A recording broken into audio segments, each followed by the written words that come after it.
This bell-shaped piece is to seal where the wire harness comes up from the gas tank over the gas tank. It'll seal down in that hole. These two are for the back hole. You may have one left over, some you may need this one up front. Then you've got 3 pieces for each side where the roll cage comes down into the frame in the front of the machine under each fender. There's 3 there, top, bottom, side. Top, bottom, side. Then you've got your 2 rectangle pieces. This one plugs the back part on the firewall. This one plugs up in the front part, which you'll see in the video. This little ring is to peel and stick around your brake master cylinder where it sticks through the firewall. It'll seal that off. This is the main drive line cover. It'll go in there. It's perforated. If you have wires over the top, you can punch this hole out.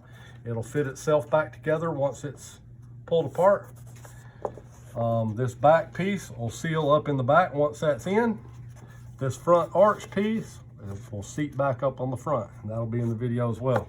And here's your front piece from the video. Here's your back cup holder insulator and your front cup holder insulator. And the front, you'll push this down on first, then you'll peel and stick the bottom, and that little pin sticking up will go through that hole, and you'll stick that on the bottom.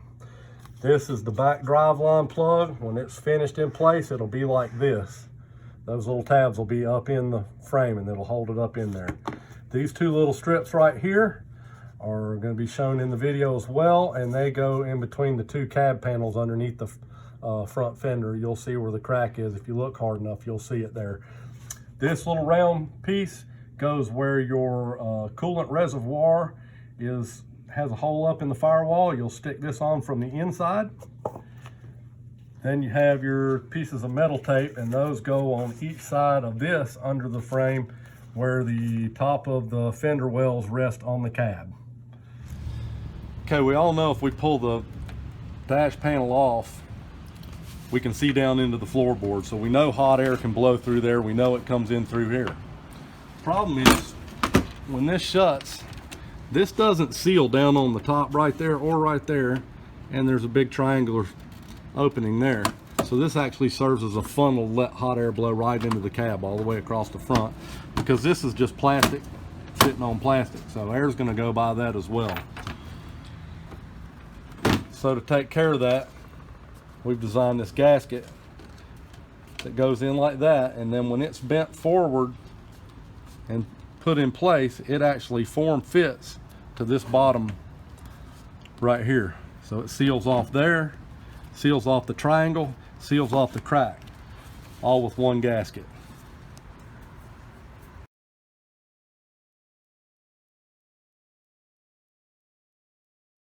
So what you want to do is you want to take the new gasket, you want to lift up on here,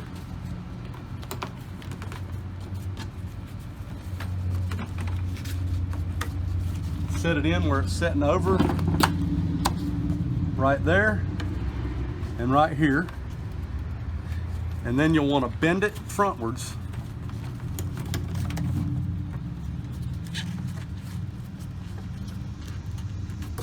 and you'll leave it back about a ½ an inch, and it's bent frontwards. And if you'll notice, these tabs are filling that big gap now nice and tight. The front of the gasket's bent over frontwards. That's going to seal it down on the top. So after you get it laying in place, then you simply put your screws back in. Okay, after we put the middle gasket in, then we're going to come back and we're going to put this where the frame meets the cab right there. And then you'll just peel the back and then you'll stick it on. This one's already stuck on. Now keep in mind, you don't have to take the front of your rig apart to do this. I just happened to be putting a winch in mine today, so it gave me a good opportunity to do some video. Okay, there's 3 pieces that go underneath in between where the roll cage meets the frame and comes down through between the cab and the outside fender. You feel up in there, you'll feel the 3 holes. There's one at the top. You take one of the big squares, run it lengthways, and feel it in there. And then you'll just plug it in that hole. Once it's in there, you'll feel directly under there, you'll feel there's another one under there. Then you'll use the second one for that. I already have one in there, so I'm not going to do it again. And then around the bottom, around this side up here, coming in from this side, you got a feel for it. There's another one right underneath the bottom, and there's already one in there too, but there's 3 pieces there. So 1, 2, 3. And if you need to, you can also see them from the inside. There are also 2 long strips, and they'll go up in there between the outside frame panel and the cab. I put mine in there. After I do it on mine, I actually put a piece of silver tape over it. You can use Gorilla Tape, it probably work better. And you'll want to install the back end first, back bottom corner.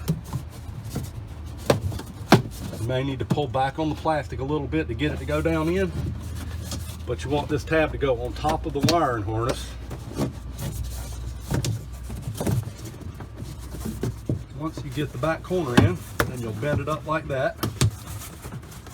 Using the hole, put your finger in the hole, and you just got to kind of work it in there. Once you get that in there,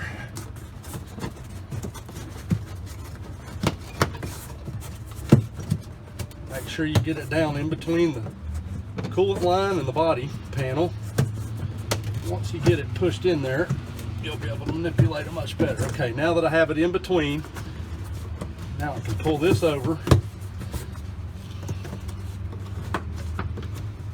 Using a small screwdriver, you can punch a little hole in it.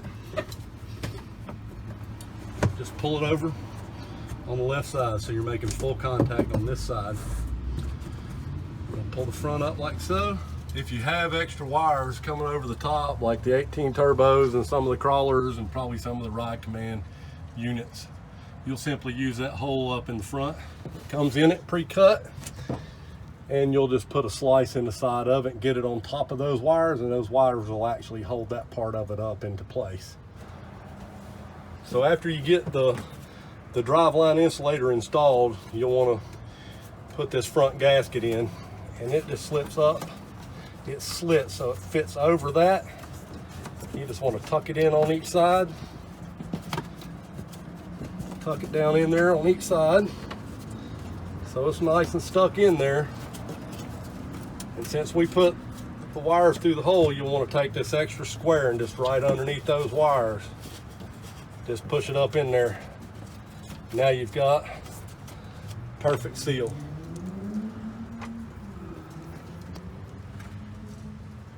Right here is where your wiring harnesses come through and go to the back. You'll take this little bell-shaped piece and you'll fit it down in there, and that'll plug that little hole off right there. And then there's some other wedge-shaped pieces that you'll push in right there to seal that little bit off. Okay, and this is another little plug that must be installed. Keeps hot air from coming through this hole and blowing up underneath your drive line right there and getting that hot. And it just plugs in like so. Pretty easy. There you go. The front cup holder is a little shorter than the back cup holder, so it'll clear the drive line seal. And to install it, you'll just push it down over. Then you'll peel and stick the one that says front. There's a little slit, that little pin that's normally sticking up, mine isn't, but you'd stick that up through that pin. There's a little slit just for it. And then you'll stick it on the bottom. Rub it on real good. Very good R value in that Dynamat. And then the back one you'll just push down on, and you'll just let that little tab just puncture through it. Push it all the way down on, done. This one is already installed, so I'll just show you the part and how it's installed. That is the rear driveline seal, and that prevents air that blows in this back cover. You can feel it blowing in on you when you're riding with your windshields. It's also blowing in that back cover and coming up in the middle right there. This hole is no longer needed because we've sealed off the driveline. Okay, this is to show how to install the rear driveline seal.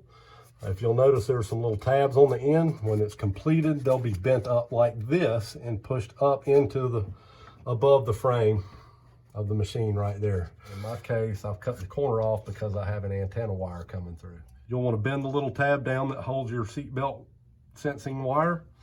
And then you'll come in through your access panel. And you'll want to work it up in there. Now that I've got it pushed up in, now I'm going to go around to the side of the machine and I'm going to push this side of the tab in.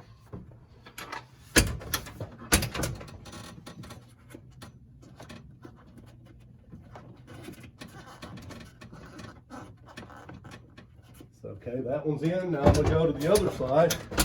Now that I have both the tabs in place, I'll make sure everything is seated correctly. I'm ready to put the machine back together. And you can see the tab pulled up to the inside.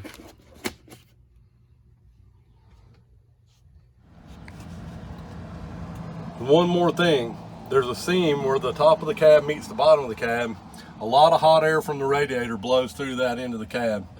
Best thing to do for that is get yourself some Gorilla tape and tape off that seam using like an up and down stagger like I did there. Works best, stays put, doesn't come off, makes it through the car wash, everything. I found that to be the best way to do it. Thanks. I've got my seat belts pulled out of the way.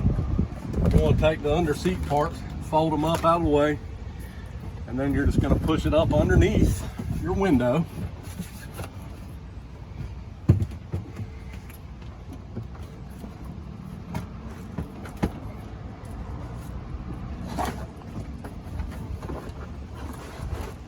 First fit it up underneath your window, push it all the way up to the top, fold these down, mold it around the midsection, get the bottom lined up on the drive line. Get it. So once you get it pushed up under your back panel or your back window, you'll want to take and kind of mold it around that access panel best you can. Then you'll take one side, you'll fit it around the frame, and then you'll take the back part, you'll fit it around the harness brackets. If you have seat belts, you may need to loosen the bolt on the back of your seat belt box to slide it in back of it. Then you'll push it down in like that, and you want to straighten this bottom up. See the seat belt or the seat tab is sticking up there, and then you'll just want to get the seat belt out of the way and then put this piece down over the seat clip, pull that down, fold that piece up in, fold this piece down into that corner. Okay, now that we got it laying flat, now we're going to do the other side.